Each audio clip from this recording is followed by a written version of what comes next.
عندنا الدي ان تي دينا بوتوليان نحضروها بطريقه خاصه تاعنا.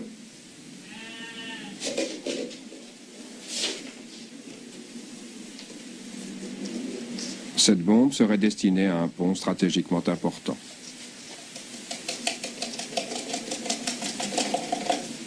Un engin artisanal mortel. Afin de causer un maximum de dégâts, l'artificier ajoute de la grenaille. Les matériaux qu'il utilise sont soit volés, soit achetés dans les boutiques locales.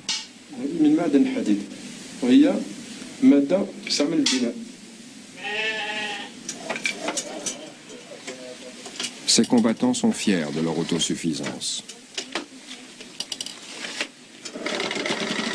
En plus des cartouchières, ils confectionnent leurs uniformes.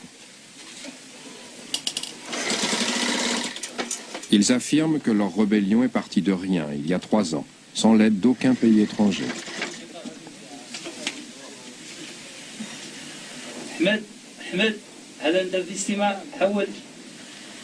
Ils ont installé leur centre de communication dans une autre maison sur les coteaux. Une infrastructure militaire sommaire, mais efficace. Sur les murs, les cartes indiquent le déploiement des troupes. Ils expédient leurs menaces de mort par fax, et l'ordinateur contient toutes les données de leur puissance militaire. C'est ici que l'armée islamique du salut dresse la liste des hommes qu'elle prévoit d'assassiner.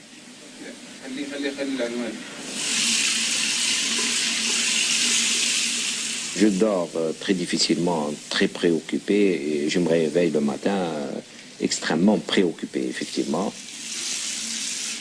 Omar Belouchet fait partie des hommes à abattre. Obligé de déménager après avoir subi une tentative de meurtre, il réside désormais dans une zone protégée. Je vis dans une profonde solitude. C'est terrible à assumer. Donc je ne vois pas mes enfants, je les vois très irrégulièrement, je ne veux pas les mettre en danger. Belouchet est éditorialiste au journal El Watan. Dans ses articles, il condamne régulièrement la violence islamiste. En Algérie, plusieurs dizaines de journalistes ont déjà payé de leur vie pour leurs écrits. Chaque jour, Omar passe en voiture devant l'endroit où les intégristes ont tenté de le tuer.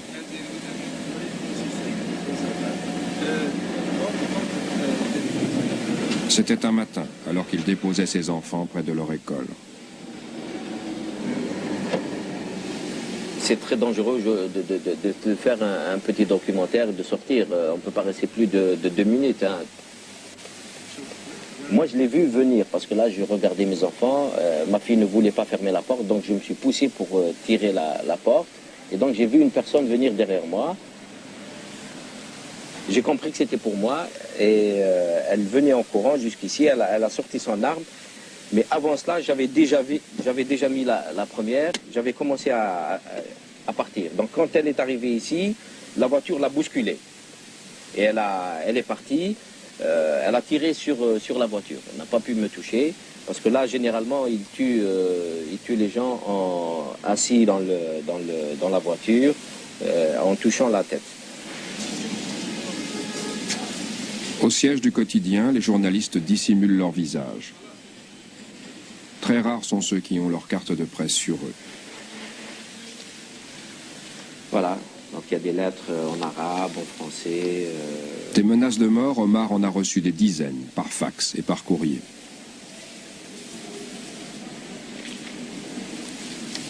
Les groupes armés ont prévenu, ceux qui les combattent par la plume mourront par le glaive. Et là, il y a une lettre avec ma photo. Et puis, tu vas rejoindre les ennemis du peuple algérien, Tahar, les Cherbourg, les athées. La preuve, des juifs et sionistes vont vous honorer dès le mois prochain. Et là, ils disent le communisme est mort et enterré, et vous, vous êtes mort et vous serez enterré incessamment. Donc, je devais être tué il y a très longtemps. Je suis encore en vie, grâce à Dieu.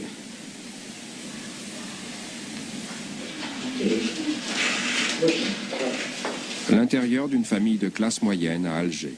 Un cadre inattendu pour découvrir celui que la police accuse d'être à l'origine des listes noires de l'AIS.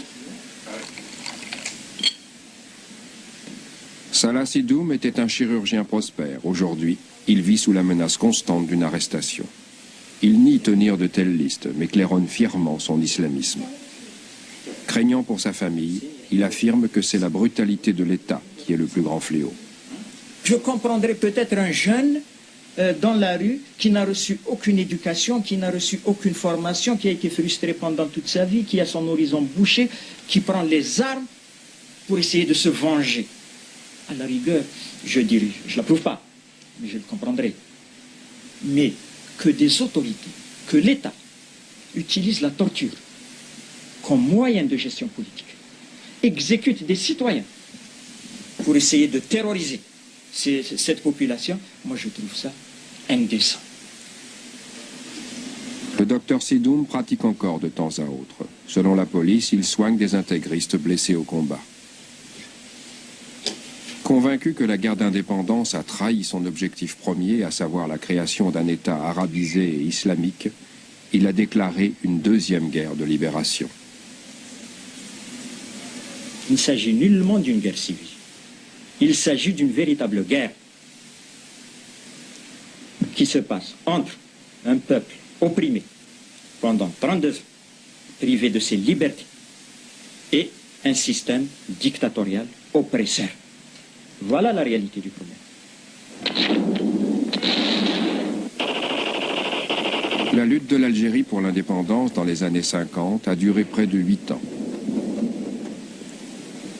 Une guerre anticoloniale brutale et sauvage. Plus d'1 million d'Algériens sont morts dans les combats. Les atrocités ont été aussi bien le fait de l'armée française que du FLN.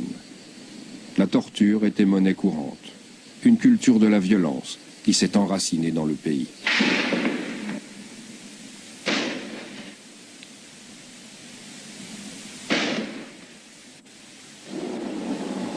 Durant plus d'un siècle de colonisation, la France avait imposé son mode de vie à côté d'une culture principalement arabe.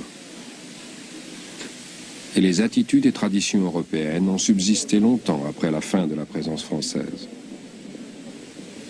La France est partie en 62, mais elle a laissé ses enfants ici. Elle a laissé ses enfants.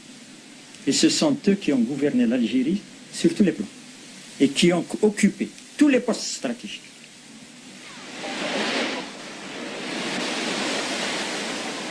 Dans la sécurité relative des plages près d'Alger, s'affichent les preuves de cette culture libérale tant abhorrée des militants islamistes.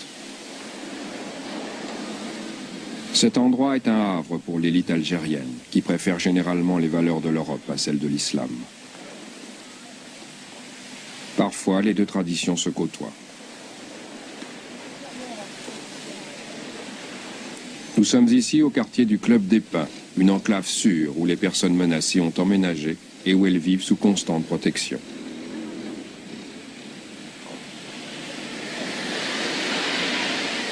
Le régime y a fait amener 4000 bungalows transportables. Encore emballés, ils abriteront bientôt des familles de fonctionnaires habitant dans des quartiers où leur protection ne peut plus être assurée. Le pouvoir se bat le dos au mur, mais il est résolu à faire échec aux intégristes.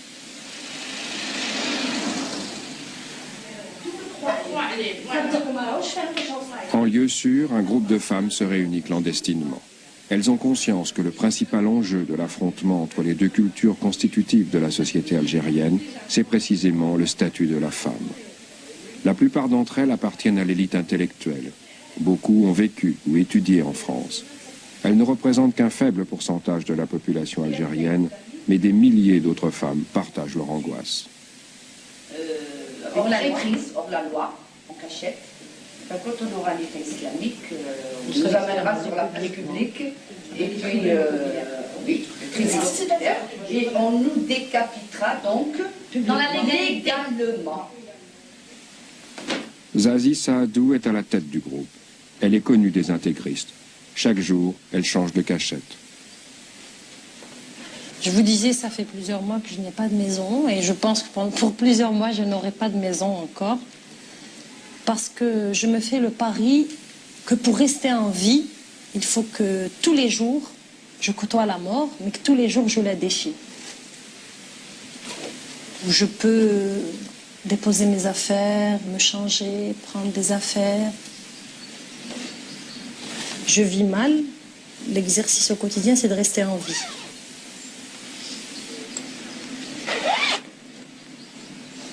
Mais ce qui m'est le plus pénible, c'est de ne pas pouvoir aller où je veux. Ce qui m'est le plus pénible, c'est de me retenir quand j'ai envie d'aller voir ma mère, de me retenir. Ça, c'est dur.